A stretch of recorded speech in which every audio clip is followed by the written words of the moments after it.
Hi, everyone, and welcome to this episode of Women in Retail Talks. In today's episode, I sit down with Amy Freeman and Penny Reeling, CEO and COO of the Spice and Tea Exchange. Listen in as they talk about their company, their top leadership tips, and the importance of transparency in a business partnership. And now, on to the show. Hi, ladies. How are you? Thank you so much for joining me today. Hi, Caitlin. Thanks for having us. This is Amy, and I've got my business partner and COO of the Spice and Tea Exchange, Penny Reeling, with me. Thanks for being here. So can you tell me about the Spice and Tea Exchange? Sure, Penn. I'll let you take it. Sure. The Spice and Tea Exchange is started in St. Augustine, Florida. We started in 2008, in August of 2008, when, as you know, the recession was not a great time. However, the beauty of our concept was we found a niche in that people really weren't going out to eat very often at restaurants. However, they had no problem coming into our apothecary-type store and finding fresh spices and blends and salts and sugars for $5 or less and bringing them home and using them on meat that they bought at the store themselves. So we really started at, some folks look at us and say, wow, that was a crazy time to start, but in reality, 10 years into this now, it actually was the perfect timing for us to start. So our company started with one location here in St. Augustine, Florida, and we now have over 60-plus locations nationwide, and we, I believe, anticipate to be opening about 10 before the end of this year is out. Is that right, Aim? We're at 10, I think? I think we'll wind up at about 75 at the end of this year. Yep, so for the year end, so our store itself is really an experience-based boutique. So when you walk into the Spice and Tea Exchange, what you can plan on, whichever store you go into, is to be greeted by two lines. And those two lines will immediately entice you with all of your senses to come in and open the jars and smell, and that's actually part of our opening lines. Once you get to there and we start you off, and then we really just kind of watch the experience begin, meaning you might open up, and Amy always tells the story the best about what started her into this business was about the paprika, and she referenced her grandmother's, what did she make, Aim? She made chicken paprikash. And the store, the little mom and pop store had seven different types. So our concept just allows you to experience many different styles of cooking, different herbs and spices from around the world, and as Penny said, teas, salt, sugars, and we hand blend those in the store, and you can create a dynamite dish, whether you're a culinary expert or a first-timer. So that's just a little bit about what the company is. It's a sensory-based experience, culinary delight. How about that? And Caitlin, I think it's really important to start off the basis of what we really live by in our company is our mission statement. And that mission statement is creating and sharing the experience of a more flavorful life. And as you know, we're a franchise system, so that really runs throughout everywhere. We know the importance of our guests. We know the importance of creating and sharing that experience, whether it is us pulling an order for our franchise owner or selling it to our end user, which is our guest that comes into our store. So we believe that throughout our entire company, and that is a really solid foundation for us. So how did both of you come to work at the Spice and Tea Exchange? I heard a little glimpse of a backstory for paprika spices. Yeah, so I'll take this one, Penn. Sure. So there was a little mom and pop store in St. Augustine, and I meandered in. I was on a girls' weekend, and I was just completely taken by the fact that I could find, touch, feel, smell all of these high-end herbs and spices and teas outside of the grocery store. The colors were very different than what I saw in the grocery store. The smells were just so much more intense, and they had little innocent packages that they were making up, and by the time I was finished in my 20 minutes in the store, I had these innocent packages thrown on the counter, and it was a $100 sale. So for me, it was, wow, something I really love. I enjoyed the experience in the store, and I thought that there was something to this. So over that weekend, I went back in 100 times and negotiated back and forth with the current owners, the then current owners. And before I knew it, I had partnered in and knew that we couldn't scale this in the economy independently, and the natural route would be to franchise.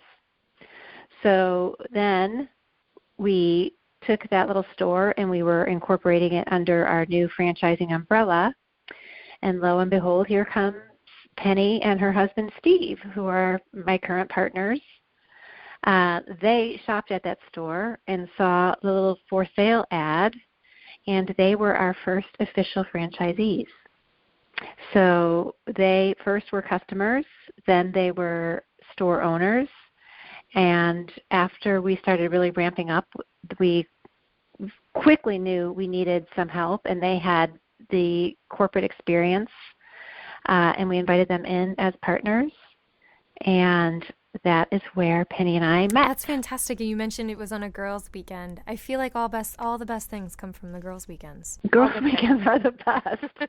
Yes, always. They are. So kind of up until, I know both of you have a very interesting backstory. Can you tell me a little bit about what led you into the retail space of where you are today? I think it was a little bit of luck and a little bit of hard work and a little bit of fortune telling or future seeing. We both have been in every aspect of business in some way, shape, or form. And when we were in our corporate lives most recently, we really both felt that something was missing, and that is just because of our pasts. We are hardworking, but we are also very aware, and we have empathy and we have consciousness. And what we were doing wasn't fulfilling that. So transitioning into a business model that we could really truly be who we were and are and desire to be led us both to this particular industry and retail, which is, again, what Penny had stated with the Spice and Tea Exchange. You know, the creating and sharing the experience of a more flavorful life runs very deep. And our backstory, and I don't know how much you want to get in to that, but for this particular topic, you know, it kind of, this is who we truly are, and we get to be who we desire and where we shine the best. And that strength runs through our company out to the end user, which is our customer. And yeah, so I don't know if I really answered your question. I think Aim, I think you did, and I think Caitlin, you know, just a few things. We did go through some transitions over this last 10 years. We started out, there was 5 partners. Just over the last 2 years, Amy is a majority shareholder in the company. I am also an owner, as is my husband. However, and we do have another silent partner at the time, but Amy took over as CEO and myself as COO just about 2.5, maybe almost 3 years ago. I don't even know. It's kind of like dog years in a good way. But what we run by and is really transparency and authenticity. We're going to be the first ones to tell you if we've done something wrong, but we're also going to be the first ones to tell you the reasons why we believe something should be done in a different way.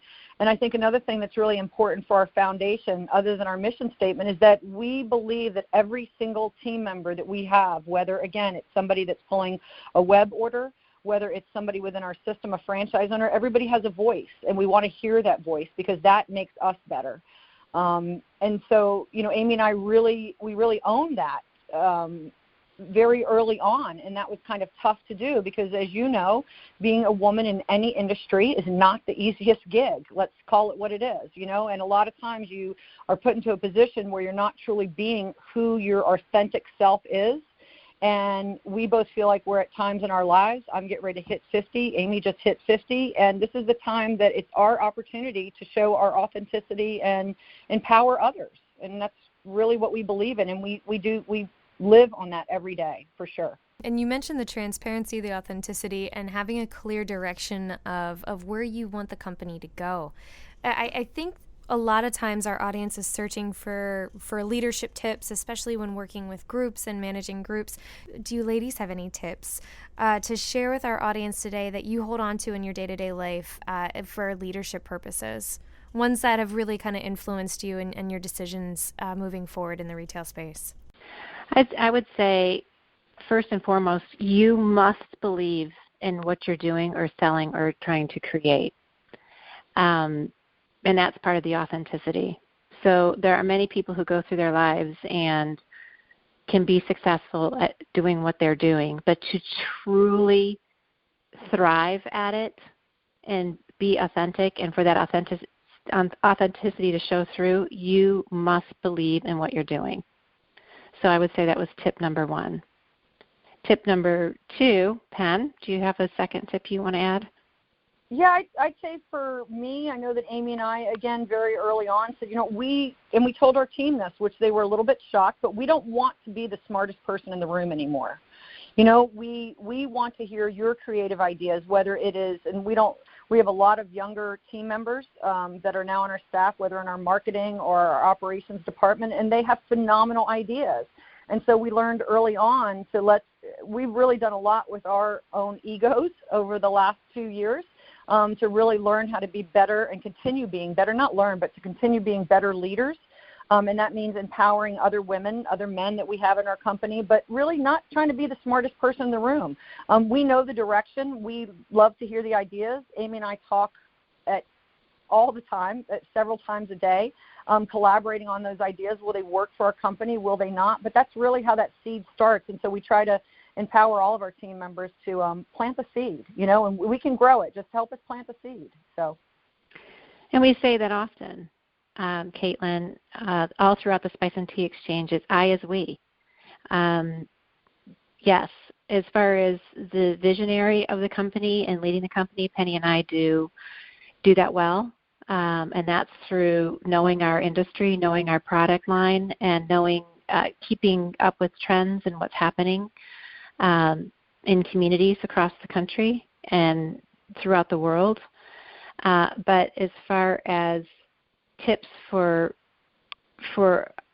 all ages that are getting into business, it's many people can do it alone, but most people do it better when they have many areas of expertise that they're tapping into, or the creative juices are flowing. And so, giving ownership to individuals, giving them permission or allowing them to be a part of the team and be a part of the we, it is essential to our business, and I think many others. We talk with the International Franchising Association quite often.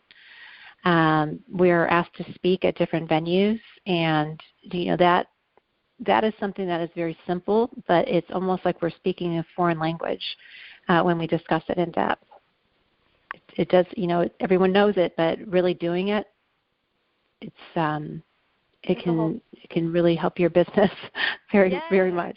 Tough, but this is where Amy and I make good business partners, because we identified very early on that if we were going to make this work, it couldn't just be, okay, let's just kind of get in and this is fun. We really knew that we were going into a whole nother relationship, and that's with each other. And so we offer each other, and I think why we work so well, is because we give each other the respect and the latitude to constantly talk through everything. And earlier I was going to say we talk ad nauseum, but that's really what it is, because we believe that there's nothing that you can't talk through. We don't believe, and I'm not going to sit here and tell you that it's been a fairy tale ride the whole time. Her and I have definitely had areas where we may not have agreed. However, we have enough respect for each other that we talk through it, because we know that there's something greater here than just our egos. It's our business that's at stake, and a lot of our franchise owners, and that's important to us. And those types of conversations and the tough conversations are always sometimes kind of where the most growth happens, right? So identifying what's working, what's not, and talking through them, it kind of gives the ability to grow within the brand and also expand the brand as well. You guys have a lot of great advice on kind of partnerships and working together. Do either of you have a mentor or someone that you've really looked up to and picked their brain kind of moving along this process? Yes. We have both had mentors over the years. We strongly believe in mentorship, and we are mentors as well. But we believe it's very important for everyone to have some type of mentoring or mentorship throughout their career, or even for personal reasons. At this point in time, neither of us are currently working with a mentor, but we have, and I'm sure we plan to in the future. But right now, we are working with each other on a mentorship, and also with our Spice and Tea Exchange family. And part of that mentorship is really truly understanding the art of negotiating. And to be a good negotiator comes compromise. And if you negotiate well, then you should have a tremendous ability to compromise. And that is what we are learning. We continue to hone, and we are mentoring others at this point in the franchising industry. I think that's great. It's so rare to hear kind of an open conversation, the importance of negotiating, but it's so critical moving forward in business. It's not something that's necessarily brought up all the time. So I think that's wonderful. And also, of course, one of the benefits of mentorship. Do either of you have words that you live by in your day-to-day? Whether it's a tough time, whether you're celebrating, whether it was a great day, it was a shit day. Are there words to kind of pull through? We can't say our favorite word that we both say all the time on a podcast, but I think that creating and sharing the experience is huge in our lives, and it is really. We talk about a solid foundation. Your foundation is everything. And if you build on a weak foundation, you're going to have a weak establishment. So we keep each other in check. And those are honesty, integrity. You hear those every day, and they almost lose their flavor because they're just such keywords in our environments these days. But it's really those are things that we take seriously. We talk about this, and I'm surprised Penny didn't say it before I did, but having uncomfortable conversations until they're comfortable. So Penny and I have a lot of tag team words that we use, or phrases, and that's one that we are really working on right now, is that we talk about uncomfortable things until they're comfortable, whether it's with one another, whether it's with our teammates, whether it's with our franchisees, our families.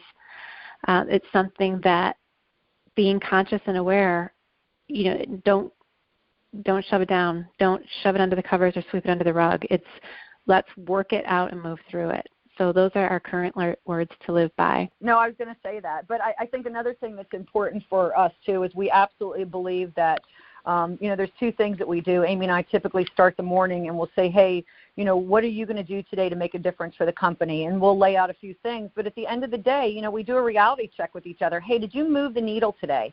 Did you make a difference? And some days the answer is hell yeah.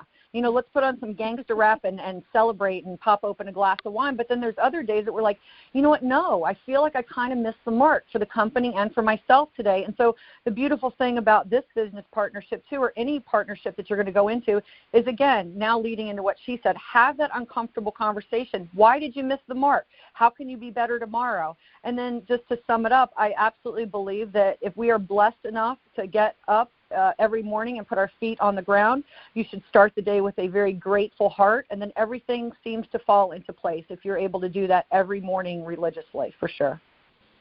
And then lastly, Caitlin, I want to say that she pops open a glass of wine. I uncork my wine. But that's it. Well, listen. Well, no, you know what? No, you know what that says, Aim, is I really don't drink wine. I drink liquor. So, sorry. You know what? We're at the Women in Retail Leadership Circle. We are all for wine or liquor or margaritas. Like, we're all good. We like all those. Oh, ladies, thank you so much for joining me today. I cannot thank you enough. It's been wonderful. Thanks for listening. For more information, be sure to visit our podcast channel page at www.wirlc.com/podcast for show notes. Women in Retail Talks is available on Apple Podcast and Stitcher, but be sure to subscribe to our podcast channel page as well. Thanks, and until next time, this has been Women in Retail Talks.